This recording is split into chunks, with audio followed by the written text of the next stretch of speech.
ఏ పని చేయాలన్నా ముందుగా ఓ కమిటీ వేస్తారు చంద్రబాబు. తను చెప్పదలుచుకున్న విషయాన్ని ఆ కమిటీతో చెప్పిస్తారు. అది రాజధాని అమరావతి విషయమైనా, సినిమా టికెట్ రేట్ల పెంపు అంశమైనా చంద్రబాబు పాటించే పద్ధతి ఇదే. అంతా లోక కళ్యాణం కోసమే చేస్తున్నామంటారాయన. ఆంధ్రప్రదేశ్లో టికెట్ రేట్లు తక్కువగా ఉన్నాయన్నది వాస్తవం.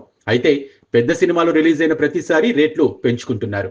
చివరికి మ్యాడ్ స్క్వేర్, రాబిన్ హుడ్, సంక్రాంతికి వస్తున్నాం లాంటి పరిమిత బడ్జెట్ సినిమాలకు కూడా సందట్లో సడేమియలా టికెట్ రేట్లు పెంచుకుంటున్నారు.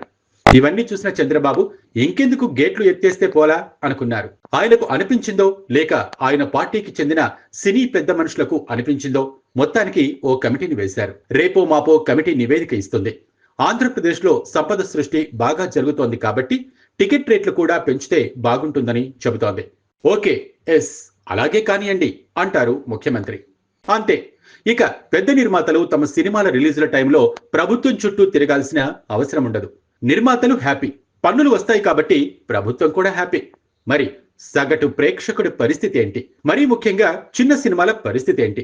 ఆంధ్రప్రదేశ్లో టికెట్ రేట్లు తగ్గించినప్పుడు చిన్న సినిమాల నిర్మాతలు ఆనందం వ్యక్తం చేస్తారు. తమ సినిమాలు చూసేందుకు సామాన్య ప్రేక్షకుడు థియేటర్లకు వస్తారని సంబరపడ్డారు. చాలా సినిమాల విషయంలో అది నిజమైంది కూడా.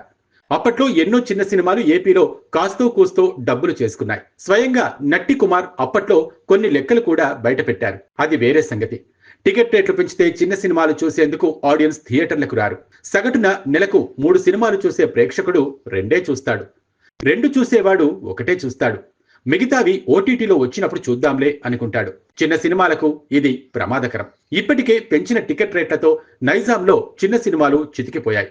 ఫలితంగా సింగిల్ స్క్రీన్లు మూతపడే పరిస్థితికొచ్చాయి. టికెట్ రేట్లు పెంచితే త్వరలోనే ఏపీలో కూడా థియేటర్లు ఇదే దిశగా పరుగులు పెడతాయి.